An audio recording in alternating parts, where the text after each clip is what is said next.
Spiritual development की अपनी stages हैं। अभी इतना ही बस समझो, अपनी स्टेजेस हैं। जैसे कि ईगो डेवलपमेंट में हमने 9 स्टेजेस की बात की है, और कहीं ना कहीं most scientific community agreed upon कि ये 9 स्टेजेस पे, मतलब एक काइंड ऑफ अग्रीमेंट, एक कंसेंसस हुआ कि एक मॉडल बन गया 9 स्टेजेस का ना। तो वैसा है। लेकिन स्पिरिचुअल डेवलपमेंट की जो स्टेजेस हैं उसमें आपको बहुत वैरायटीज मिलेंगी। इनफैक्ट कोई मॉडल आपको बोलेगा 4 स्टेजेस का है, तो कोई मॉडल बोलेगा 10 स्टेजेस का है। इतना वेरिएशन है कि 4 का 5 भी नहीं, 4 का 3 भी नहीं, 4 का सीधा 10।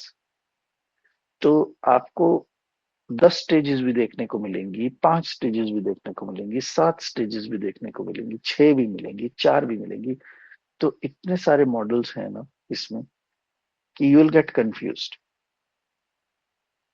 So forget about all that, just understand कि स्टेजेस तो हैं।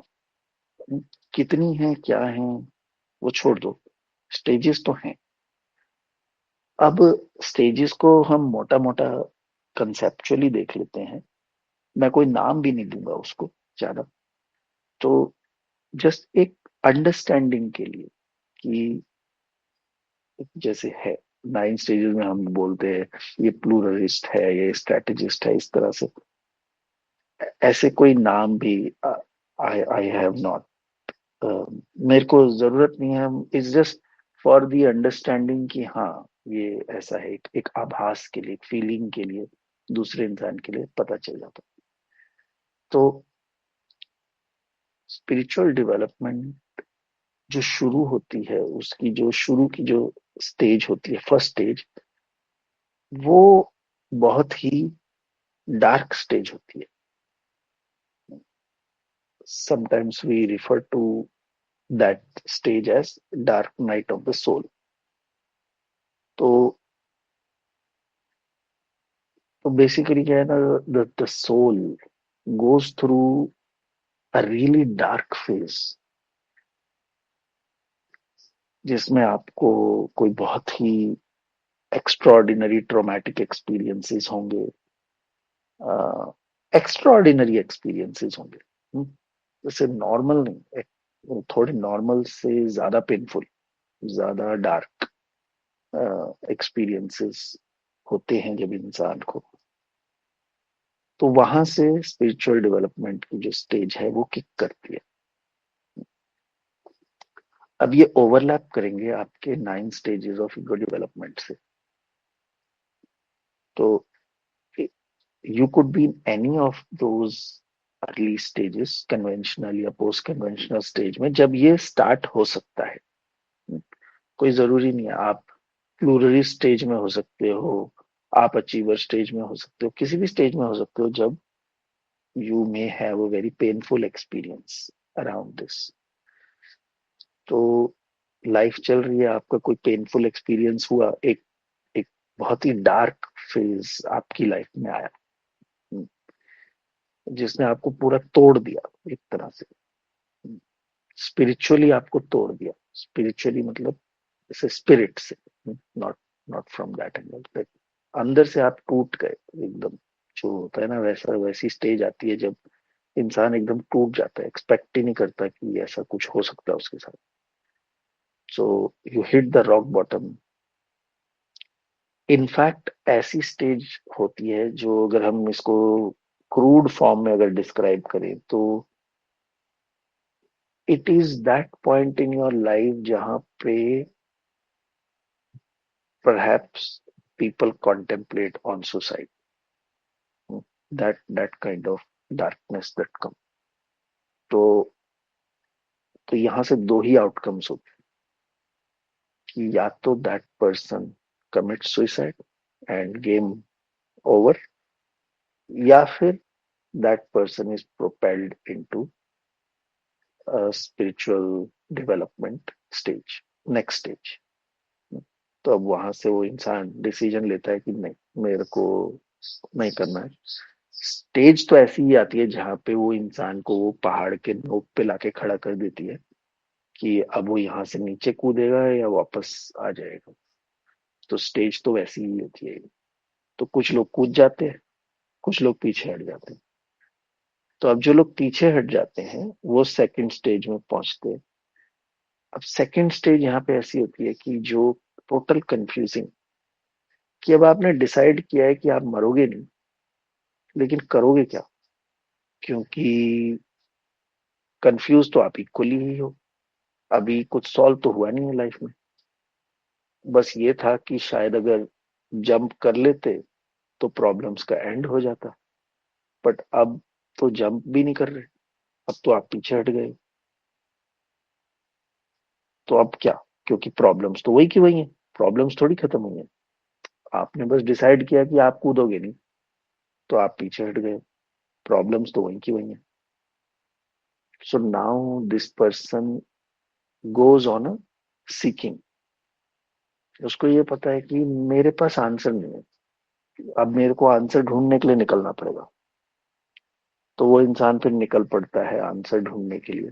उसको नहीं पता कहाँ मिलेंगे, कैसे मिलेंगे, कुछ नहीं पता, कोई आइडिया नहीं। लेकिन निकलना तो पड़ेगा, इतना पता है। एक एक इंटरनल नोइंग है कि ढूंढने के लिए निकलना पड़ेगा। सो वो ढूंढने के लिए निकल पड़ता है। कोई कुछ डायरेक्शन का पता नहीं है, किससे पूछना है पता नहीं है, कुछ नहीं पता, बस चल पड़े। ये भी नहीं पता कि सही डायरेक्शन में जा रहे हैं नहीं जा रहे, बस चल पड़े, क्योंकि रुक नहीं सकते हैं। तो एक कदम भी आगे लिया तो पहाड़ से नीचे गिरोगे, मरोगे। तो अभी पीछे हटना है और पीछे हट के चलना है, बस इतना ही पता है। किस डायरेक्शन में चलना है पता नहीं। तो जब वो सीकिंग वाली स्टेज शुरू होती है, then you come across many people who become kind of pointers to you. कुछ कुछ कुछ गाइडेंस मिलती है आपको। कोई कोई लोग आपको मिलते हैं जो आपको बताते हैं कि यहाँ जाओ, ये करो, ये देखो, वो देखो। तो ऐसे करके ये फेज चलता है काफी टाइम तक, जब आप बेसिकली कोई वो नहीं, कोई प्लान नहीं है, बस आप घूम रहे हो, है ना, डायरेक्शनलेस घूम रहे हो। और जो मिल रहा है उससे पूछ रहे हो। वो कोई बता दे रहा है आपको कुछ, कोई कुछ कुछ पता नहीं है आपको, कोई कुछ बताता है, आप वहां जाते हो बट आपको मिलता नहीं है, फिर आप फिर ढूंढने निकलते हो। तो ये चले जा रहा है, ये बस चले जाएगा, बहुत टाइम तक चले जाएगा, और ये ऐसा ही है। Total confusion, no direction, nothing. But you just know कि आप कोई तो गुरु की तलाश में हो, या कुछ तो कुछ किसी चीज की तलाश में हो जो आपको आपकी चीजों का आंसर दे दे कि ये क्या हो रहा है, कि what is this that you are going through, and why you are going through that kind of phase, ये आपके साथ क्यों हुआ। तो आपको वो आंसर चाहिए और आप ढूंढने निकल पड़ते हो।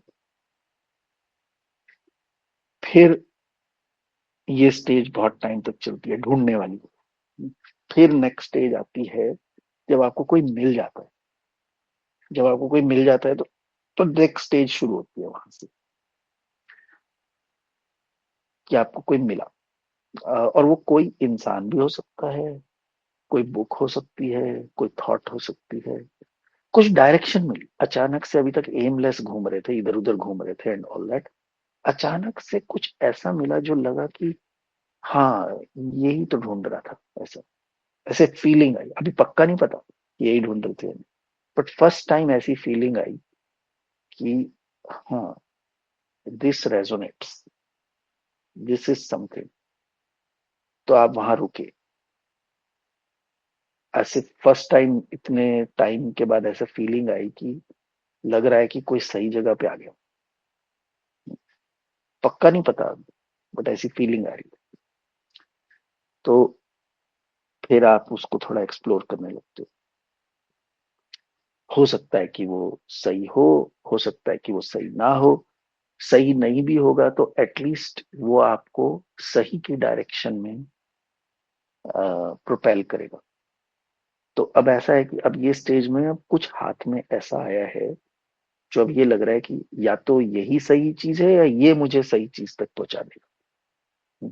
तो ये वो वाली स्टेज है। तो अब आप थोड़ा रिलैक्स हुए कि ओके कुछ मिलने लगा है, कुछ आंसर्स मिलने लगे हैं, कुछ पता चलने लगा है, and you start contemplating, you start introspecting on things. जो आपको पता चल रहा है आप उसके ऊपर चिंतन मनन जो भी करना है आपको वो कर रहे हो। कुछ कुछ आपको क्लैरिटी मिल रही है चीजों की, कुछ कुछ हो रहा है अभी पता चल रहा है। तो ये स्टेज अब थोड़ा और चलती है इस तरह से कुछ टाइम तक। जब और रिफाइनमेंट होगी और पता चलेगा, कोई और आएगा लाइफ में, कुछ और बताएगा, कुछ और इंट्रोस्पेक्शन कॉन्टेम्पलेशन होगी और रिफाइनमेंट होगी, थोड़े थोड़े आंसर्स ऐसे मिलने शुरू होंगे एंड ऑल दैट। फिर इस स्टेज के बाद एक स्टेज आएगी जब ये चिंतन मनन कॉन्टेम्पलेशन थोड़े अच्छे लेवल तक पहुंचेगा, जब थोड़ा इंटरनलाइज होने लगेगा, है ना, इंटेलेक्चुअल से थोड़ा नीचे उतरेगा, माइंड से हार्ट की तरफ आएगा, जब थोड़ा इंटरनलाइज होगा। तो जब वो हार्ट में सिंक होने लगता है, जब वो क्लिक होने लगती है वो चीजें ना, इंटेलेक्चुअल से थोड़ा नीचे आते हैं, तो अचानक से वो जो फेज आता है वो फेज एग्जिस्टेंशियल क्राइसिस का होता है। वो फेज एक लॉस का होता है। और और वो लॉस है वो आइडेंटिटी का, जो अब इस नई नॉलेज से आपकी खो रही है। तो एक ईगो थी जिसको लेके अभी तक आप चल रहे थे, चाहे भले ही आप समझते हो कि वो टॉक्सिक थी, अच्छी नहीं थी, हेल्दी नहीं थी, और हर हर वो चीज जो अच्छी नहीं होती है वो पूरी तरह से बुरी भी नहीं होती है, उसमें उसमें कुछ अच्छा पार्ट होता है। तो रावण में भी थोड़ा सा राम होता है और राम में भी थोड़ा सा रावण होता है। तो कोई भी 100% नहीं होता है। तो कोई भी चीज पूरी तरह से बुरी तो नहीं होती है। तो अब उसमें कुछ अच्छी चीजें भी हैं। तो there is a sense of loss, क्योंकि now you are going through a phase of that ego dissolution. वो धीरे धीरे वो ईगो डिसॉल्व हो रही है, वो जा रही है, पर वो जाना नहीं चाहती है, इट फाइट्स बैक, और वो माइंड को क्लाउड करती है। And that is the time when you are becoming big, you are becoming so big कि यू गेट स्केर्ड। वो एग्जिस्टेंशियल क्राइसिस होने लगता है। एग्जिस्टेंशियल क्राइसिस कैसे हो रहा है कि वो जो बूंद है ना, वो बूंद जो है वो सागर बन रही है, लेकिन उसको सागर बनने की खुशी नहीं है, उसको अपने बूंद की आइडेंटिटी को खोने का दुख हो रहा है। ये वो टाइप की एग्जिस्टेंशियल क्राइसिस है। जब तक वो बूंद थी तो उसको अपनी आइडेंटिटी पता चलती थी कि आई एम दिस। वो बता सकती थी कि कोई इंट्रोडक्शन उसका मांगे तो वो अपना इंट्रोडक्शन दे सकती थी कि आई एम दिस। अब वो बूंद जब सब कुछ बन रही है, वो बूंद बड़ी हो रही है, एक्सपैंड हो रही है, सब कुछ बन रही है, तो घबरा जा रही है कि अभी ये तो बहुत बड़ा है, तो अब मैं बूंद नहीं रहूंगी। वो बूंद बहुत टाइम तक रही है ना। तो एक वो इनर्शिया है, वो हैबिट है, उस आइडेंटिटी से क्लिंच होने का। तो वो अब जा रहा है, और वो जाने से वो एग्जिस्टेंशियल क्राइसिस फील होता है कि मैं कौन हूं फिर। तो अब मैं क्या रह जाऊंगा। तो ये वाली जो स्टेज है ये आती है, this existential crisis that people go through. तो वही मैं मैगी को बता रहा था कि अगर वो नहीं आ रही है तो आएगी। और अगर अगर आप उसके अगर आपको ऐसे लग रहा है कि आप उसके आगे बढ़ गए हो, आपके स्पिरिचुअल डेवलपमेंट स्टेजेस में तो ये स्टेज आई ही नहीं थी। आप सीधा इसके बाद आती है इंटीग्रेशन स्टेज। जब ये सारी चीजें इंटीग्रेट हो जाती है एंड यू फील एक्सपैंडेड, वो जो नई आइडेंटिटी आपकी बनी है, उस नई आइडेंटिटी के साथ आपका इंटीग्रेशन कंप्लीट हो जाता है। और और वो जो आइडेंटिटी खोने का जो दुख है, वो जो लॉस था, वो खत्म हो गया। Now you have come to this part where you are in expanded awareness। तो अगर आपको लग रहा है कि आप बिना एग्जिस्टेंशियल क्राइसिस के सीधा एक्सपेंडेड अवेयरनेस में आ गए, तो ये ही अपने आप में एक बहुत बड़ा इल्यूजन पॉइंट है। ये पॉसिबल ही नहीं है, क्योंकि कोई भी स्टेज को बाईपास किया ही नहीं जा सकता। हाँ, स्टेजेस छोटी बड़ी हो सकती हैं, किसी को बहुत टाइम लग सकता है उस स्टेज में, किसी को कम टाइम लग सकता है, ये पॉसिबल है। लेकिन ये नहीं है कि आपने सीधा ही जंप कर लिया, उसको बाईपास ही कर दिया, आप सीधा यहाँ आ गए और आप बोले नहीं, मेरे को तो कभी ऐसा कुछ फीलिंग आई ही नहीं थी। मैं तो सीधा यहाँ आ गया। तो देन दैट्स डाउटफुल, क्योंकि वो पॉसिबल नहीं। तो इसीलिए आई वाज टेलिंग हर कि if you having all these questions and all that, that is a good sign, क्योंकि ये तो सबको ही आते ही है। ये नहीं आए तो then I will be very doubtful कि फिर कुछ तो गड़बड़ है यहाँ पे। some so the ego is still holding you so tightly कि आपको वो दिख भी नहीं रहा है। तो इतना ज्यादा माइंड गेम आपके साथ खेला जा रहा है कि आपको वो दिख भी नहीं रहा है। You are buying it. तो वो जो ईगो होती है ना, वो ऐसे शेप शिफ्ट करती है अपने आप को अ, छुपाने के लिए कि आप उस ईगो डेथ की तरफ स्टेप ले रहे हो। You are trying to dissolve the ego, और वो अपने आप को बचाने की कोशिश कर रही है। यही पूरा टसल है, यही पूरा मेंटल टसल है, जिसमें बुद्ध को 10 साल लग गए। तो वो ईगो जा नहीं रही है, और वो अपने आप को कैमोफ्लाज कर लेती है, चेंज कर लेती है। आप पहचान नहीं पाते।